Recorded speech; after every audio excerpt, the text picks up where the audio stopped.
Hai Bapak Ibu Jemaat semuanya, selamat pagi. Kembali lagi di sini bersama kita, saya Elena dan saya Kalista. Di sini kita akan menyampaikan informasi-informasi yang terisi di kolom komentar. Oke, langsung saja. Informasi yang pertama. Happy birthday kepada Bapak Sony pada tanggal 6 Maret dari NLK Tangerang. Dan juga ada Ibu Koni Sterli pada tanggal 8 Maret dari NLK Serang. Juga ada Saudara Daniel Kerli Erlangga Putra pada tanggal 8 Maret dari NLK Serang. Terus juga ada Bapak Noverson Purba pada tanggal 9 Maret dari NLK Serang. Yang terakhir nih ada Saudari Chris Jessica pada tanggal 9 Maret dari NLK Serang. Happy birthday, Tuhan Yesus memberkati. Next information, happy wedding anniversary kepada Bapak Ajung dan Ibu Ini pada tanggal 6 Maret dari NLK Tangerang. Dan ada Bapak Anton dan Ibu Ani pada tanggal 10 Maret dari NLK Tangerang. Happy wedding anniversary. Halo adik-adik. Jangan lupa ya, hari ini ada ibadah Little Disciples di channel YouTube New Life Anugerah Kebenaran. Tepatnya pukul 5 sore nanti. Jangan lupa kalian siapkan catatan dan siapkan hati untuk memuji dan menyembah Tuhan. See you adik-adik. See you. Bagi Bapak Ibu Jemaat yang rindu untuk memberi perpuluhan dan persembahan, bisa kirimkan ke nomor rekening yang ada di layar Bapak Ibu Jemaat atas nama Rona_Sherly. Terima kasih. Nah, seperti yang kita ketahui bahwa gedung Dream House kita sedang dalam penyelesaian. Bagi Bapak Ibu Jemaat semuanya yang rindu untuk janji iman, bisa dapat hubungi Ibu Lingling dengan nomor pada layar Bapak Ibu Jemaat semuanya. Oke sepertinya cukup ya informasi yang kita berikan untuk minggu ke depan ini. Sekian dari kami, sampai bertemu di pengumuman minggu depan. Bye. Halo Jemaat NLK dimanapun Anda berada. Hari ini kita akan mendengarkan firman Tuhan yang luar biasa. Sebelum itu, marilah kita menyembah Tuhan. Saya percaya ketika kita masuk hadirat Tuhan dengan apa adanya kita membebaskan diri kita, mengekspresikan kasih Tuhan yang dalam diri kita. Saya percaya ada kepuasan, ada damai sejahtera yang boleh Tuhan berikan kepada setiap kita. Sebelum itu, mari kita berbahasa roh.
jadikanku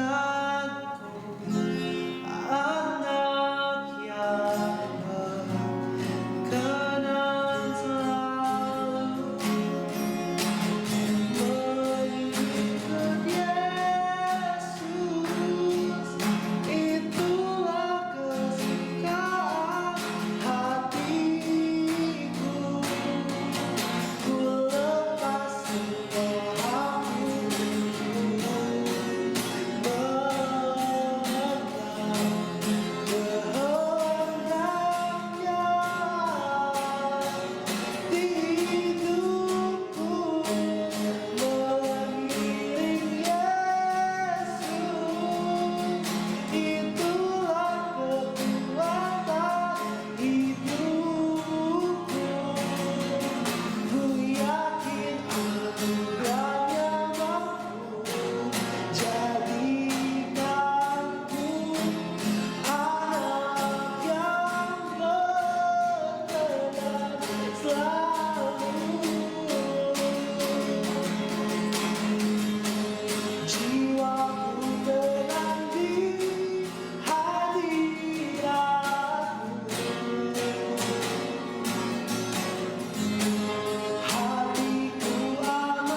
Ku membawa hidupku, inilah persembahanku untuk Yesusku yang terindah. Selamanya ku menyembahmu,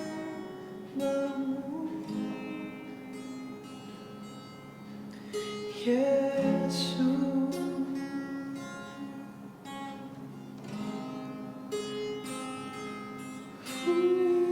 Yesus.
catch you and breathe.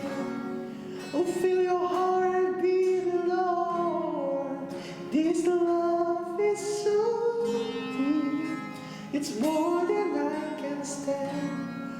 I melt in your peace. It's overwhelming.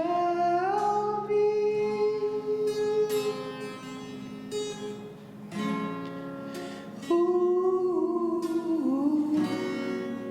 it's overwhelming.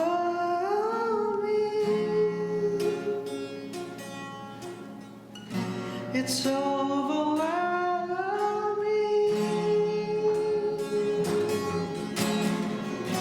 It's overwhelming.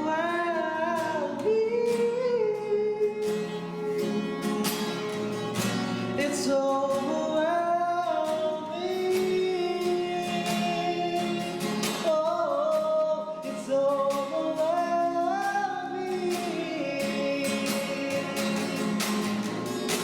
It's overwhelming.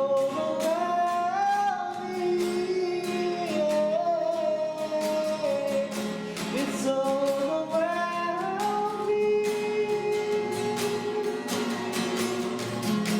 It's overwhelming.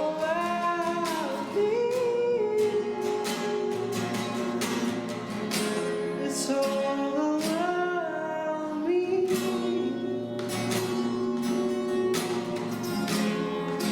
It's overwhelming.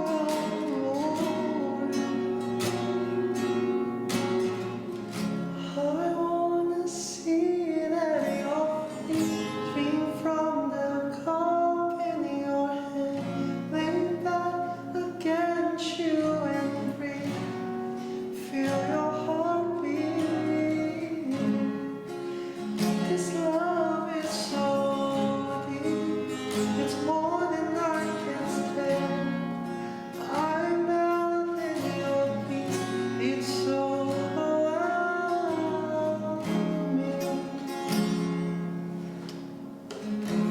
It's overwhelming.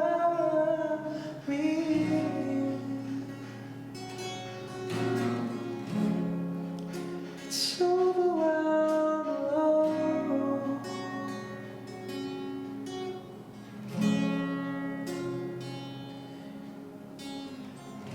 Tuhan, terima kasih Tuhan untuk hadirat-Mu Tuhan yang beri setiap kami Tuhan, untuk sukacita-Mu Tuhan, damai sejahtera-Mu Tuhan yang boleh kami terima Tuhan dari hari ke hari Tuhan. Terima kasih Tuhan untuk hadirat-Mu Tuhan yang boleh datang Tuhan yang penuhi setiap hati kami Tuhan.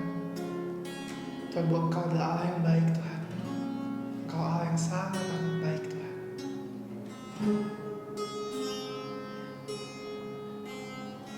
Tuhan, sebentar Tuhan kami ingin mendengarkan firman-Mu Tuhan. Kami percaya Tuhan, biar ada firman yang luar biasa Tuhan yang boleh kami dengarkan Tuhan. Kami juga minta Tuhan, hikmat yang mengerti daripada Engkau Tuhan, untuk dapat mengerti Tuhan setiap firman yang akan dibagi pada hari ini Tuhan. Terima kasih Tuhan, terima kasih Yesus. In Jesus' name we pray. Amin.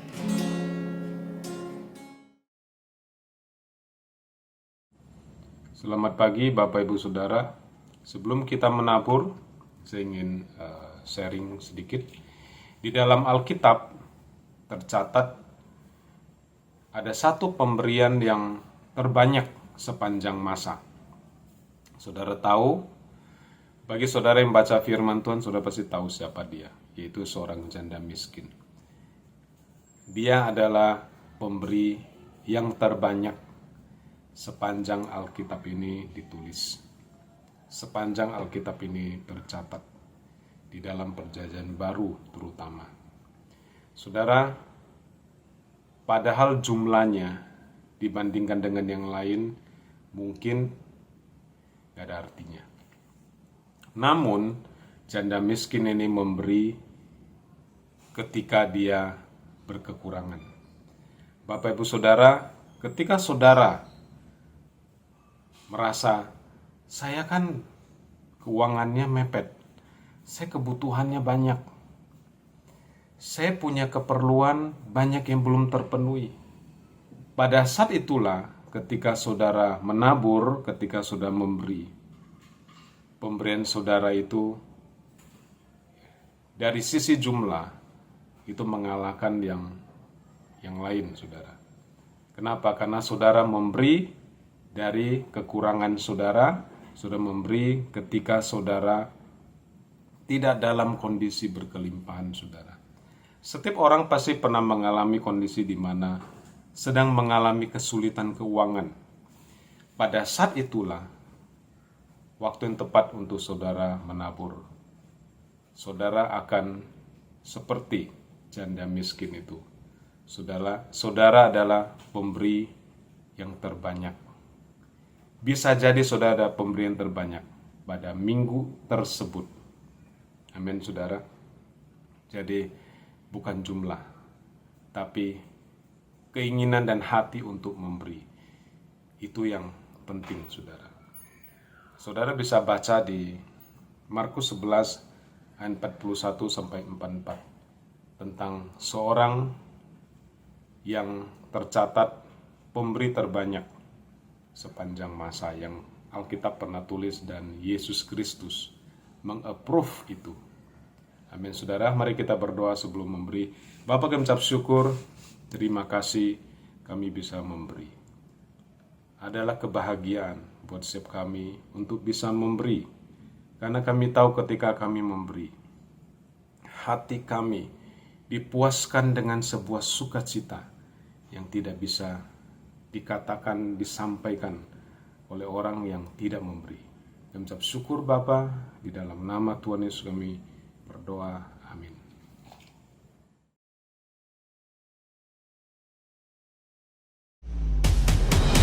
Iman yang sejati selalu merubah hidup saudara, dan tidak ada iman tanpa firman.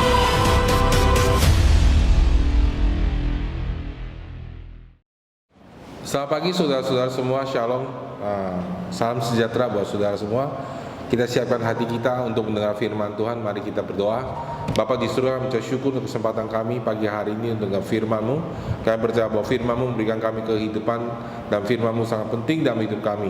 Karena itu Roh Kudus, kami berdoa supaya Engkau bekerja di tengah kami. Engkau membuka pikiran dan hati kami, sehingga kami bisa mengerti dan kami bisa menangkap firman-Mu, dan kami bisa berbalik, bertindak sesuai dengan firman-Mu.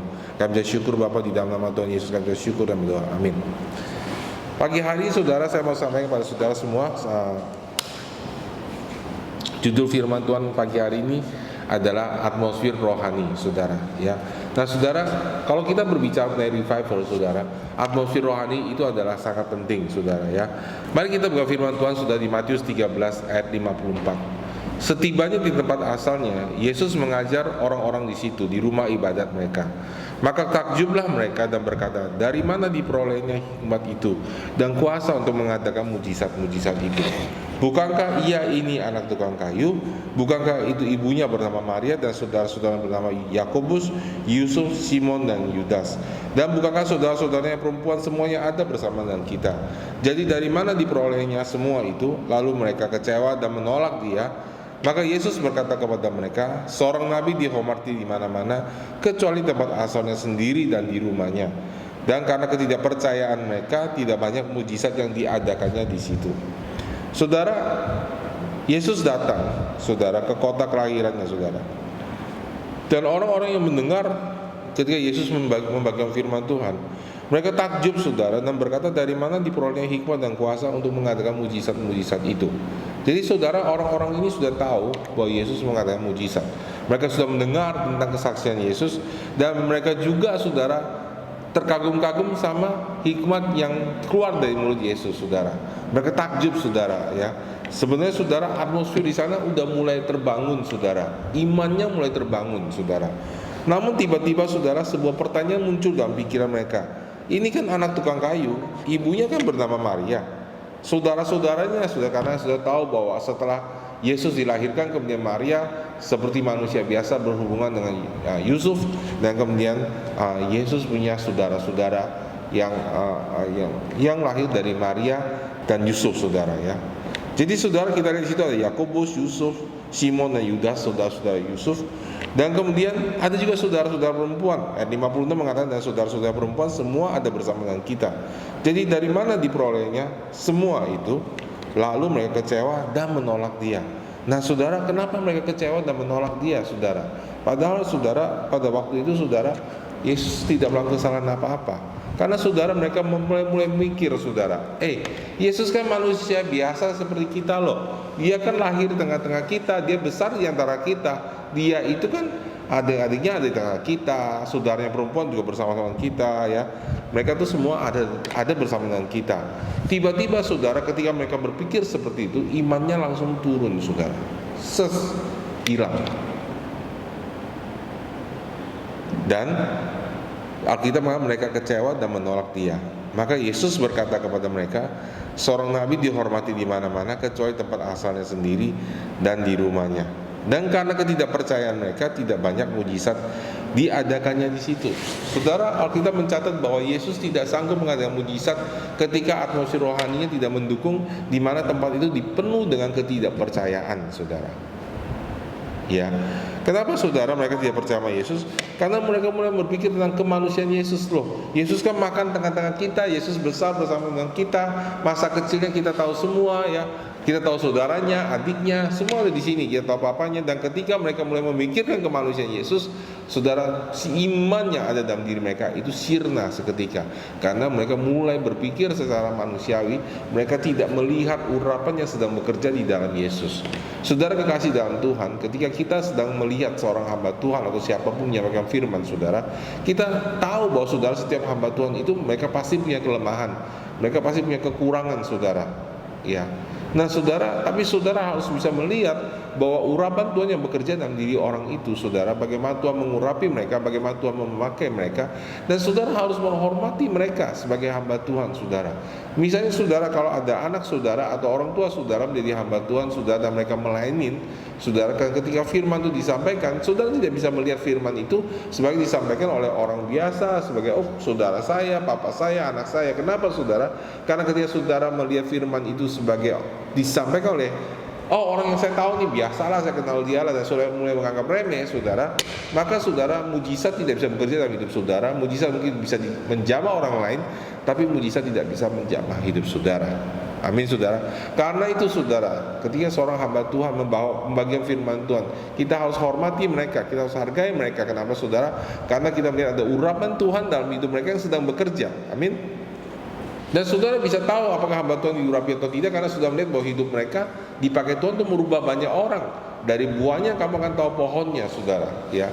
Jadi saudara, sebenarnya mereka juga tahu bahwa Yesus adalah hamba Tuhan. Kenapa saudara? Karena mereka telah mendengar tentang hikmat dan kuasa dan mujizat yang diadakannya saudara ya. Jadi seorang hamba Tuhan tentu punya buahnya. Nah sebenarnya ketika mereka mendengar tentang kuasa dan mujizat itu, iman mereka sudah mulai bangkit dan mulai naik saudara. Namun tiba-tiba entah dari mana masuk satu pikiran bahwa dia kan manusia biasa seperti kita. Dan ketika pikiran itu masuk, dan kemudian masuk secara berjemaah saudara ya, masuk secara umum, semuanya langsung kena, orang secara umum semua berpikir yang sama. Seketika itu juga saudara, atmosfer iman sirna. Dan ketika atmosfer rohani tidak ada di situ saudara, Tuhan tidak bisa lakukan mujizat. Amin. Nah kita akan bicara, kita juga lihat satu contoh lagi saudara di dalam Markus 5 ayat 22. Datanglah seorang kepala rumah ibadat yang bernama Yairus. Ketika ia melihat Yesus, tersungkurlah ia di hadapan kakinya dan memohon dengan sangat kepadanya, anakku perempuan sedang sakit, hampir mati. Datanglah kiranya, letakkanlah tanganmu atasnya supaya ia selamat dan tetap hidup. Ya, ada seorang yang bernama Yairus saudara, anak perempuannya sudah hampir mati saudara. Ya. Dan dia minta bahwa Yesus datang kepadanya, letakkan tangannya ke atas anak itu supaya anak itu selamat dan tetap hidup. Karena dia tahu saudara, dalam diri Yesus ada kuasa yang mengalir saudara. Dan dia percaya kalau Yesus datang meletakkan tangannya, maka anak itu akan tetap hidup.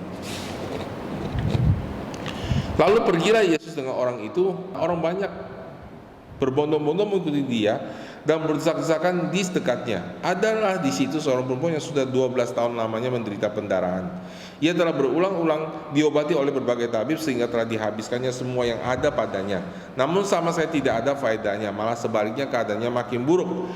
Dan dia sudah mendengar berita-berita tentang Yesus, maka di tengah-tengah orang banyak itu ia mendekati Yesus dari belakang dan menjamah jubahnya. Sebab katanya, asal ku jamah saja jubahnya, aku akan sembuh. Seketika itu juga berhentilah pendarahannya dan ia merasa bahwa badannya sudah sembuh dari penyakitnya. Pada ketika itu juga Yesus mengetahui bahwa ada tenaga yang keluar dari dirinya. Lalu ia berpaling di tengah orang banyak dan bertanya, siapa yang menjamah jubahku? Murid-muridnya menjawab, engkau melihat bagaimana orang-orang berdesak-desakan dekatmu, dan engkau bertanya, siapa yang menjamah aku? Lalu ia memandang sekelilingnya untuk melihat siapa yang telah melakukan hal itu. Perempuan itu menjadi takut dan gemetar ketika mengetahui apa yang telah terjadi atasnya, tampil dan tersungkur depan Yesus dan dengan tulus memberitahu segala sesuatu kepadanya. Maka katanya kepada perempuan itu, hai anakku, imanmu telah menyelamatkan engkau, pergilah dengan selamat dan sembuhlah dari penyakitmu. Saudara, jadi Yairus ketika menghentikan Yesus, saudara, untuk pergi ke rumahnya mendoakan anaknya, saudara, dan ketika Yesus berjalan, orang banyak berbondong-bondong datang, dan saudara tahu mujizat ini, saudara, wanita yang mengalami pendarahan, ya banyak sekali cerita tentang, kita bisa belajar dari mujizat ini. Tapi intinya sudah di tengah jalan Yesus dicegat, saudara, dicegat oleh wanita yang punya pendarahan, dan dia menjamah jubah Yesus sehingga ada kuasa yang keluar dari Yesus. Dan Yesus tahu bahwa kuasa itu keluar dari tubuhnya. Dia tahu ada urapan yang tertarik keluar dari tubuhnya karena wanita ini menarik dengan iman. Dan Yesus tanya, siapa yang menjamah aku? Karena Yesus belum nggak tahu siapa yang menjamah dia, saudara. Saudara, iman membuat Allah bergerak. Amin, saudara. Ya, iman saudara yang membuat Allah bergerak. Bukan rasa mengasihani diri sendiri, ya. Orang yang mengasihani diri sendiri justru terblokir imannya. Kenapa, saudara? Karena orang yang mengasihani diri sendiri tidak lebih adalah ketika dia fokus kepada dirinya sendiri. Sedang Alkitab mengatakan di kitab Ibrani, mari kita memandang kepada Dia, imam besar kita, yang memimpin iman kita dari awal sampai kepada akhir. Dia adalah yang awal dari iman kita dan akhir dari iman kita. Mata kita harus tertuju kepada imam besar kita, saudara. Jadi saudara, itu sebabnya kita gak boleh hidup dan mengasihi diri sendiri. Karena ketika kita mengasihi diri sendiri, sebenarnya fokus kita sama sekali bukan kepada Yesus. Tidak fokus kepada apa yang Yesus katakan dan Yesus pikirkan, saudara. Nah, wanita ini, saudara, punya iman yang luar biasa, saudara. Dia berpikir kalau ku jamah jubah Yesus, aku akan sembuh. Itu membuat kuasa Tuhan itu keluar. Dan Yesus menjamah perempuan ini, saudara. Iman, saudara, yang membuat Allah bergerak dan menjawab doa kita. Amin, saudara, ya. Bukan pelayanan kita, bukan berapa lama kita di gereja, berapa persembahan kita, tapi iman yang membuat Allah bergerak dan menjawab doa kita. Amin, saudara, ya. Nah, saudara, makanya saudara, katanya kepada perempuan itu, hai anakku, imanmu telah menyelamatkan engkau, pergilah dengan selamat dan sembuhlah dari penyakitmu. Kemudian saudara, ketika Yesus masih berbicara di ayat ke-35, datanglah orang dari keluarga kepala rumah ibadat itu dan berkata, anakmu sudah mati, apa perlunya lagi engkau menyusahkan guru? Tetapi Yesus tidak menghiraukan perkataan mereka dan berkata kepada kepala rumah ibadat, jangan takut, percaya saja. Lalu Yesus tidak memperbolehkan seorang pun ikut serta kecuali Petrus, Yakobus dan Yohanes, saudara Yakobus. Mereka tiba di rumah ibadat dan di sana dilihatnya orang-orang ribut, menangis dan meratap dengan suara nyaring.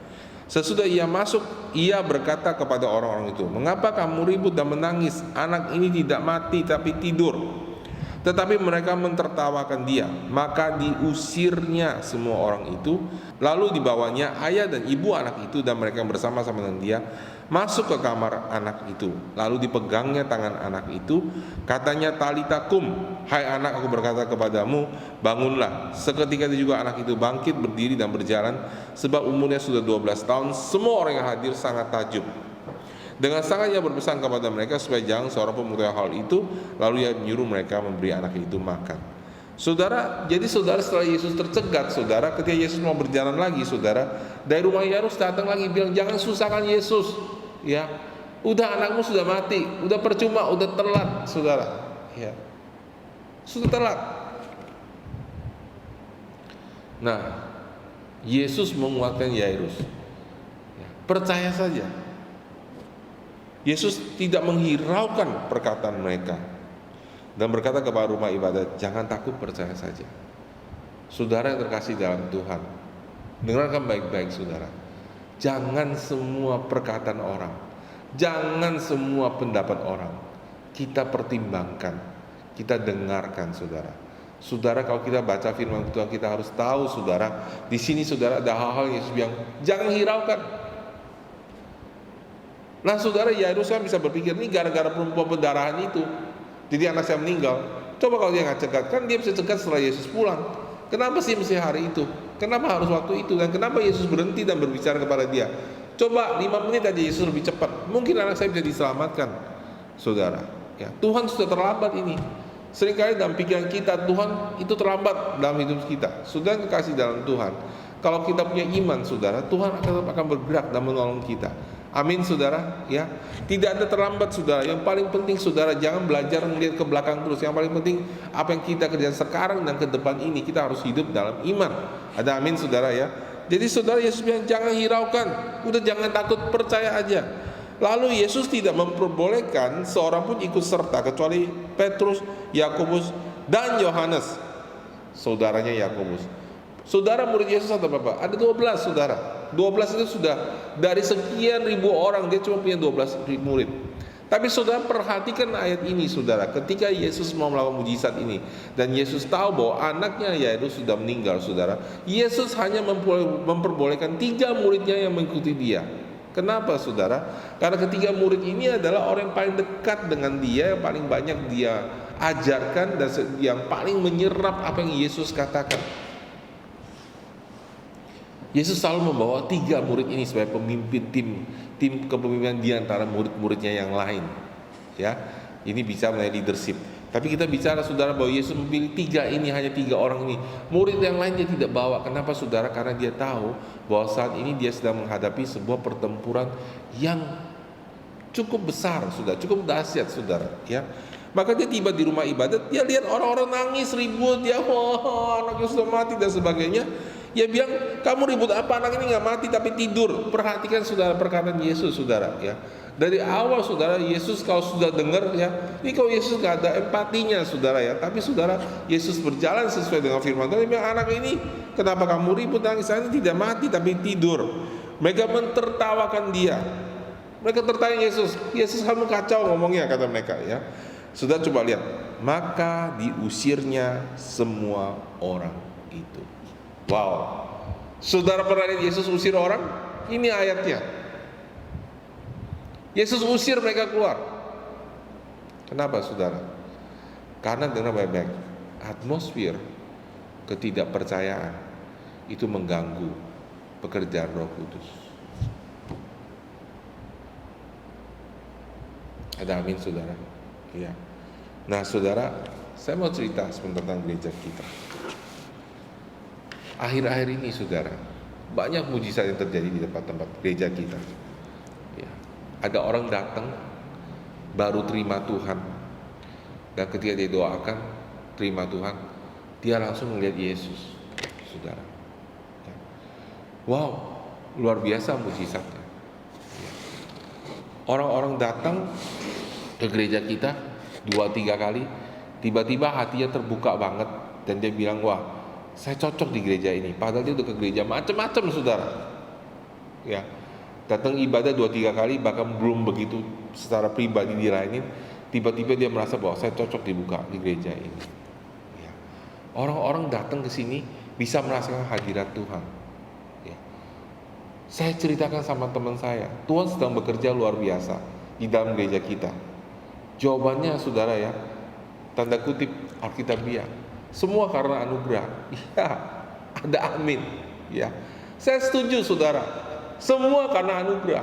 Cuma, saudara, saya bertanya, kalau itu karena anugerah, kenapa dalam hidup orang tertentu atau dalam kondisi tertentu anugerah itu tidak bekerja?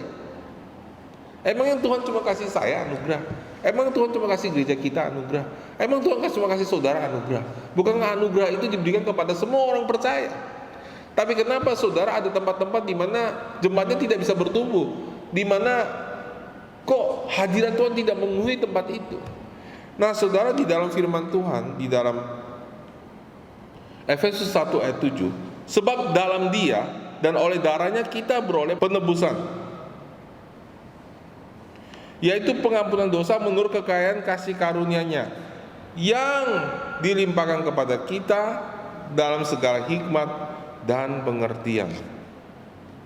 Di dalam King James Version Alkitab dikatakan gini, saudara, in whom we have redemption through His blood, the forgiveness of sins according to the riches of His grace, sesuai kekayaan grace anugerahnya, wherein He had abounded toward us in all wisdom and prudence, di mana anugerah itu dilimpahkan kepada kita dengan segala hikmat dan pengertian, saudara.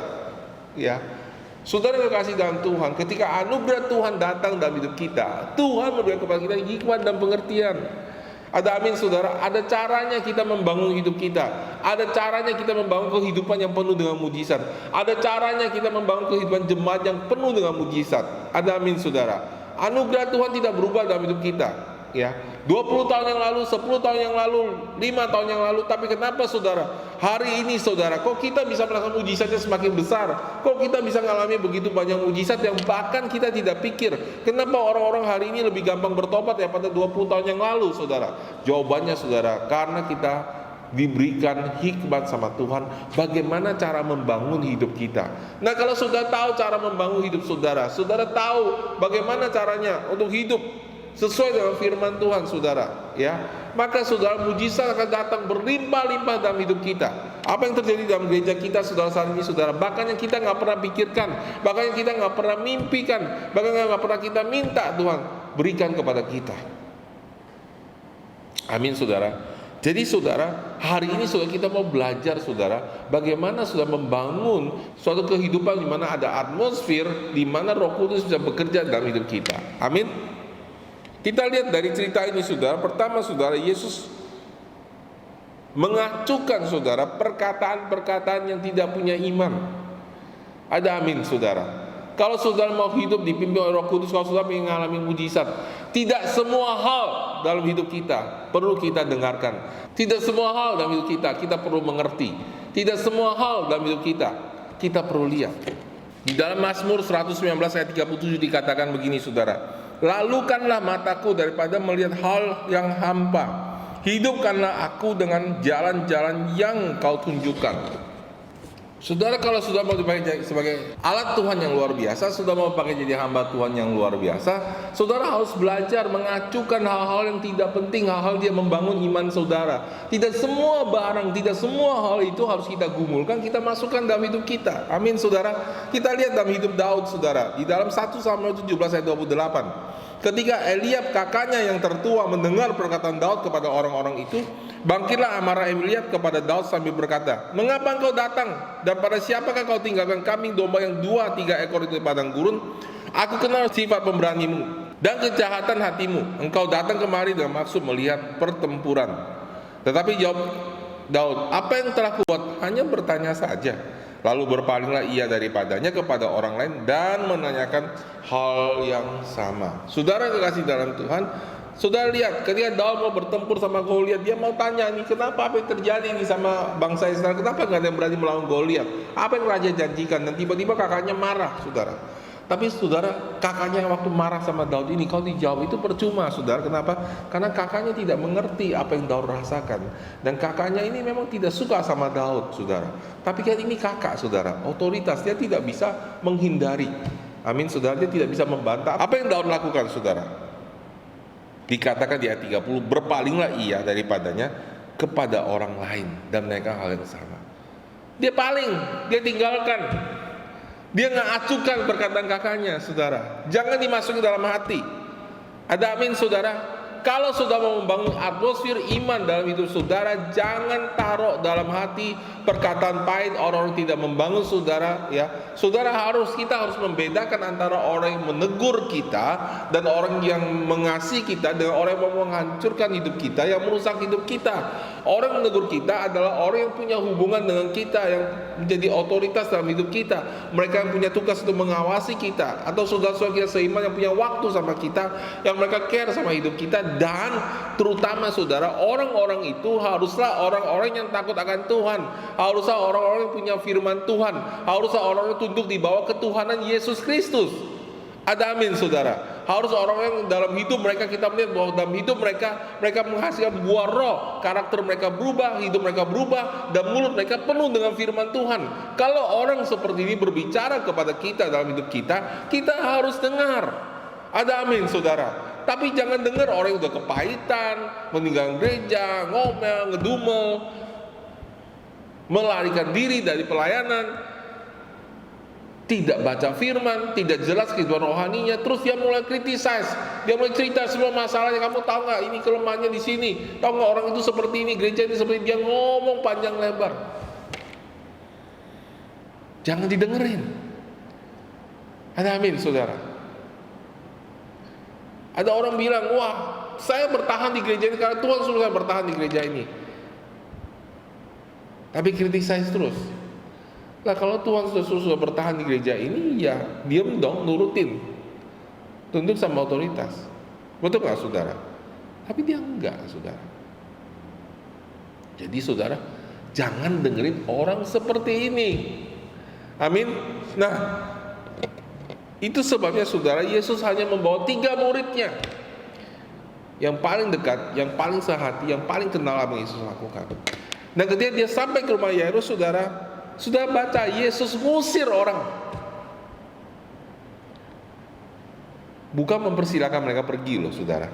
Itu halus, saudara, kalau bilang mempersilakan mereka pergi. Usir. Sudah tahu nggak usir? Pergi loh, jangan ganggu sini. Alkitab bilang ngusir mereka. Karena apa, saudara? Itu pasti diusir. Nggak bakal orang pergi waktu di rumah duka. Betul nggak, saudara? Sebenarnya kalau orang datang ke rumah duka, orang nangis, gimana saudara-saudara yang pergi? Nggak mungkin sudah pasti dia pergi dengan baik-baik. Yesus pasti usir, dan itu memang kelihatannya pasti kasar. Tapi Yesus lakukan itu, Yesus usir mereka. Kenapa, saudara? Karena Yesus tahu ketika mereka ada di kamar itu, ketika mereka ada di ruangan itu, mujizat tidak bisa terjadi. Karena, saudara, dibutuhkan atmosfer rohani yang kuat. Apa yang terjadi, saudara, ketika atmosfer rohani yang kuat? Ketika atmosfer rohani yang kuat terjadi di dalam hidup saudara, terjadi dalam gereja saudara, maka Allah akan bekerja melampaui apa yang saudara pikirkan, apa yang saudara pernah minta, saudara melampaui dimensi yang pernah saudara bisa bayangkan, melampaui dimensi rencana saudara. Allah akan bergerak di luar itu, saudara, sehingga terjadi hal-hal supernatural yang di luar bayangan saudara. Ada amin? Ya. Jadi saudara, ketika atmosfer rohani terbangun dalam gereja kita, dalam komunitas kita, dan dalam hidup kita pribadi, saudara, maka saudara, Tuhan akan bekerja dengan dahsyat. Ada amin? Ya. Oke, kita mau lihat sebuah revival, saudara, dalam Alkitab, saudara. Yaitu ketika Elia berdoa supaya api turun dari surga. Sudah tahu di 1 Raja-Raja 18, ketika itu Elia menantang nabi-nabi Baal.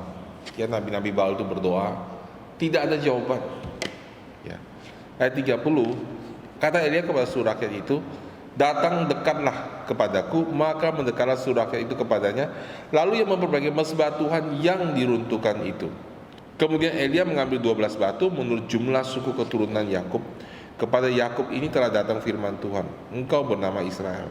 Lalu ia mendirikan batu-batu itu menjadi mezbah demi nama Tuhan, dan membuat sebuah parit sekeliling mezbah itu yang dapat memuat 2 sukat benih. Ia menyusun kayu api, memotong lembu itu, dan menaruh potongan-potongannya di atas kayu itu, api itu.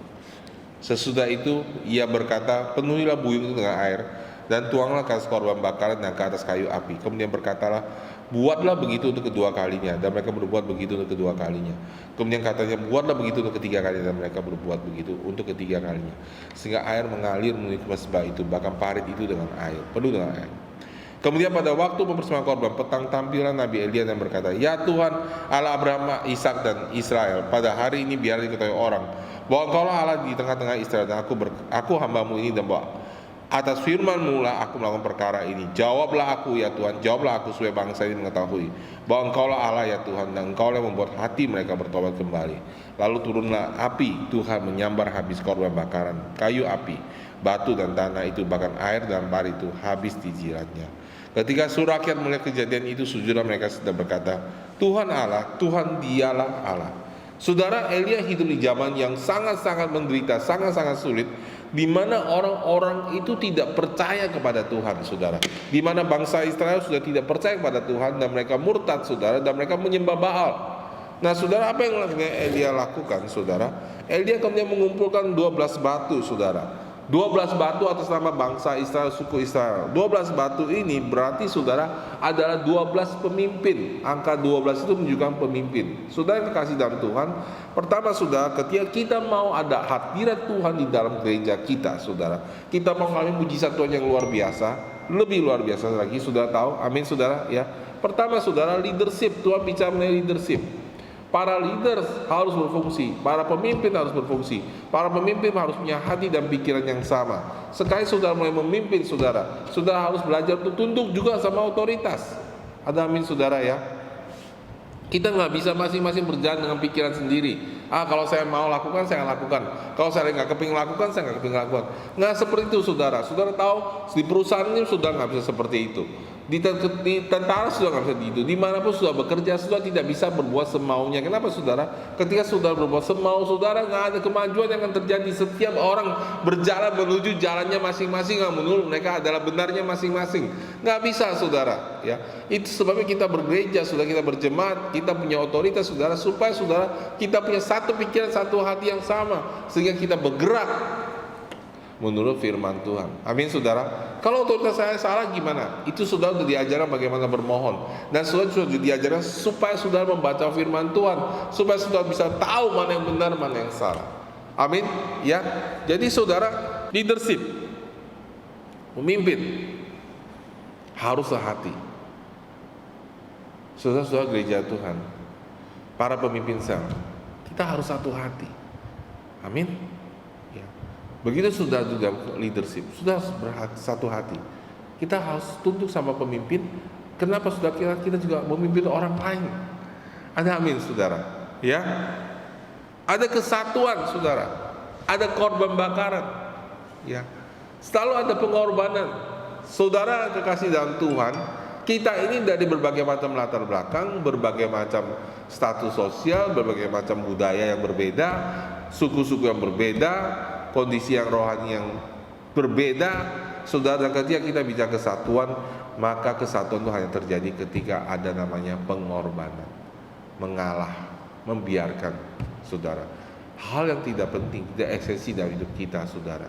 Kita tidak perjuangkan, mempertahankan harga diri saya, perasaan saya saudara.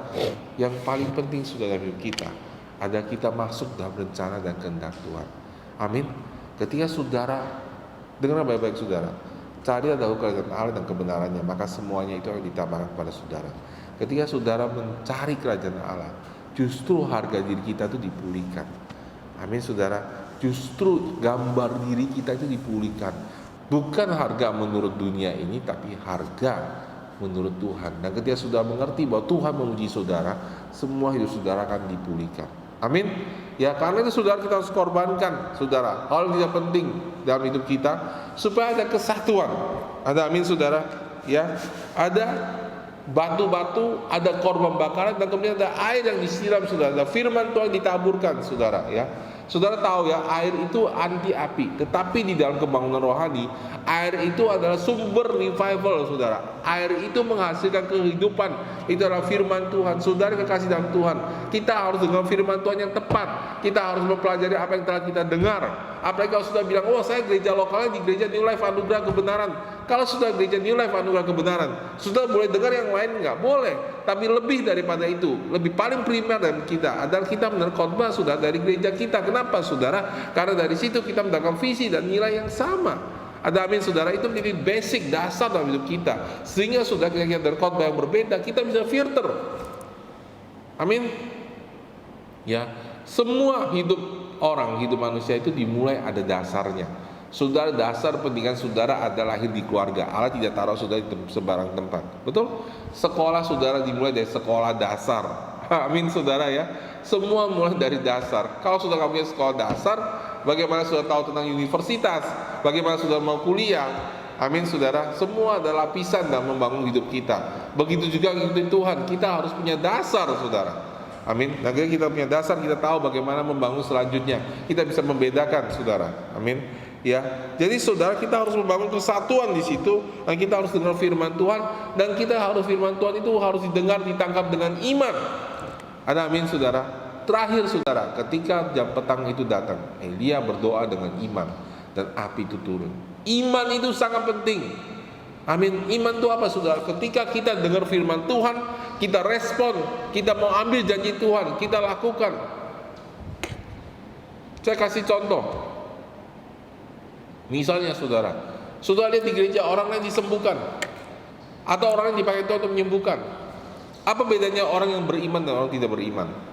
Saya kasih tahu, kadang-kadang kita di gereja itu tanda kutip ya agamawi. Puji Tuhan, haleluya, luar biasa banget ya. Tuhan kerja luar biasa. Dan gitu pulang, makan bakmi, selesai. Apa itu? Tidak ditangkap firman-Nya, tidak dibawa pulang. Jadi apa yang harus kita lakukan saudara? Kita harus respon kalau kita punya iman saudara.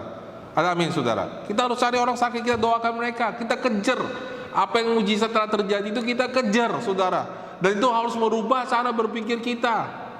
Amin saudara. Hidup kita tidak boleh sama lagi ketika kita lihat Tuhan melakukan mujizat dalam hidup orang lain, apalagi ketika Tuhan melakukan mujizat dalam hidup saya. Amin saudara. Kalau Tuhan bisa menyembuhkan saya, Tuhan bisa menyembuhkan orang lain. Kalau Tuhan bisa menjamah saya, Tuhan bisa menjamah orang lain. Kalau Tuhan bisa menyelesaikan masalah kesehatan saya, Tuhan juga bisa menjamah keuangan saya. Jangan ngeluh lagi saudara, respon, ambil firman Tuhan, belajar firman Tuhan, belajar cara ambil janji Tuhan. Ada amin saudara. Kalau kita semua bergerak dengan iman seperti itu saudara, maka atmosfer di dalam gereja kita akan menjadi atmosfer yang luar biasa, di mana Allah akan melawat kita di luar bayangan dan pikiran kita. Saudara yang kekasih dalam Tuhan, itu sebabnya saudara, ketika kebaktian ibadah saudara harus belajar saudara, sudah datang dengan hati yang siap, datang dengan hati yang haus untuk mendengarkan firman Tuhan. Sudah harus punya hati yang mengampunin, hati yang belajar menerima orang lain. Saudara, kalau ada orang yang mengganggu saudara, harus berhenti main game, berhenti bicara saudara, ketika kita sedang mendengar firman Tuhan. Ada amin saudara. Karena dengan demikian saudara, kita membangun sebuah atmosfer, dan ketika atmosfer terjadi saudara, api Tuhan akan dicurahkan luar biasa dalam hidup kita, baik hidup pribadi saudara maupun hidup berjemaat. Itulah mimpi kita saudara. Itulah kerinduan kita. Tuhan nyata dalam jemaat kita. Tuhan hadir di dalam jemaat kita. Amin saudara. Saya berdoa saudara bahwa firman Tuhan hari ini memberkati saudara. Dan saya berdoa saudara ketika setelah mengerti firman Tuhan ini, sudah semakin haus, dan kita menantikan, kita mengharapkan, kita percaya ada mujizat yang lebih besar yang Tuhan kerjakan, yang tidak pernah kita pikirkan, yang tidak kita pernah bayangkan. Tuhan akan menyembuhkan lebih banyak orang sakit, lebih banyak orang diselamatkan, lebih banyak mujizat kesembuhan, pemulihan keluarga yang terjadi dalam gereja kita. Amin saudara. Mari kita berdoa, kita satukan hati. Tuhan Yesus, kami mengucap syukur Tuhan, hari ini kami boleh mendengar firman-Mu. Kami saling satukan hati kami. Ya, kami sepakat Tuhan. Kami berdoa Tuhan untuk revival terjadi dalam gereja kami. Kami berdoa Tuhan untuk orang-orang datang dan lebih mengalami Engkau dari hari ke hari. Kami berdoa Tuhan Roh Kudus bekerja dengan luar biasa tengah kami. Kami mengucap syukur Tuhan ketika kami mendengar firman ini. Roh Kudus biar Kau terus bekerja, ada atmosfer yang kuat dalam hidup kami pribadi, dan terus Kau memberikan pengertian baru dalam hidup kami. Di dalam nama Tuhan Yesus kami berdoa. Amin. Amin saudara, Tuhan Yesus memberkati.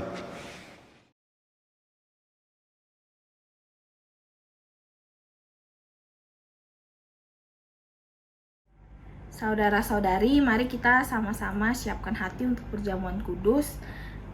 Kita sama-sama siapkan roti dan anggur. Mari kita angkat sama-sama roti ini. Roti ini melambangkan tubuh Kristus yang telah mati di atas kayu salib dan dipecah-pecahkan bagi setiap kita di sini. Ketika kita makan roti ini, kita mengingat apa yang Tuhan lakukan bagi kita di atas kayu salib dan menebus segala kelemahan dan segala sakit penyakit kita. Ada kehidupan dan kesehatan ilahi bagi setiap kita. Di dalam nama Tuhan Yesus, mari kita sama-sama makan roti ini.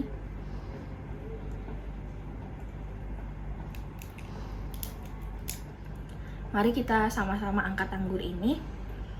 Anggur ini adalah darah Yesus yang dicurahkan bagi setiap kita untuk menebus dan menyucikan kita dari segala dosa kita. Kita adalah orang benar oleh darah Yesus, dan Kita berhak datang menghampiri tahta kasih karunia untuk mendapatkan pertolongan pada waktunya. Ada kreativitas, ide, sukacita, dan damai sejahtera karena roh Allah tinggal di dalam kita. Di dalam nama Yesus, mari kita sama-sama minum anggur ini.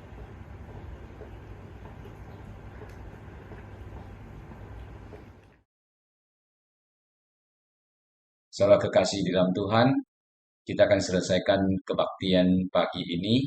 Angkat dan keluar tanganmu dan terima berkat dari Tuhan. Sebagai hamba Allah, aku memberkati engkau di dalam nama Tuhan Yesus.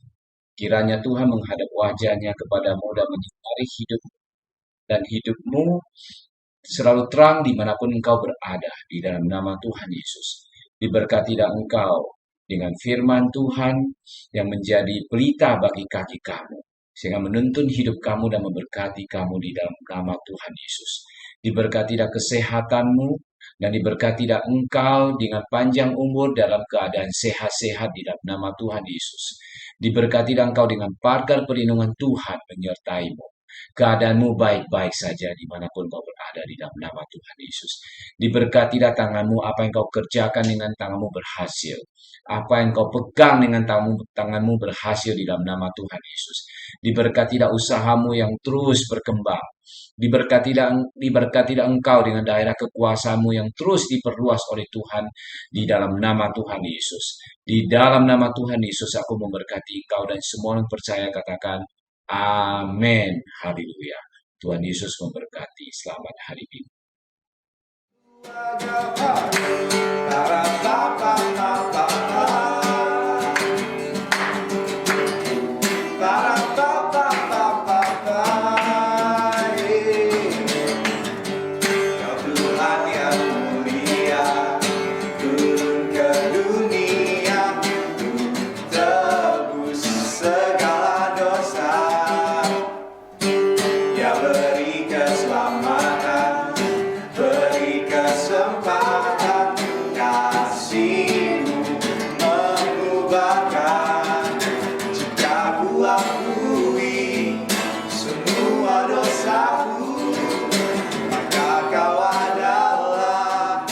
Setia dan adil, kau kan mengampuni dan suci.